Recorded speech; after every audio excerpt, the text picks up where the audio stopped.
ശബരിമല സ്വർണ്ണ കവർച്ചയിൽ തന്ത്രി കണ്ഠരര് രാജീവരുടെ ജാമ്യാപേക്ഷ ഇന്ന് കൊല്ലം വിജിലൻസ് കോടതി പരിഗണിക്കും.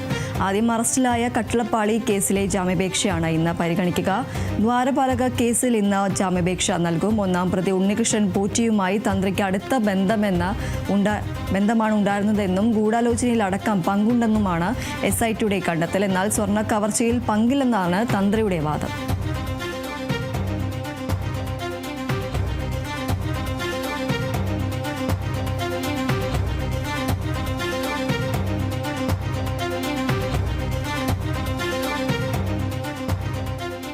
ശബരിമല സ്വർണ്ണ കവർച്ചയിൽ തന്ത്രി കണ്ഠരര് രാജീവരുടെ ജാമ്യാപേക്ഷ ഇന്ന് കൊല്ലം വിജിലൻസ് കോടതി പരിഗണിക്കും.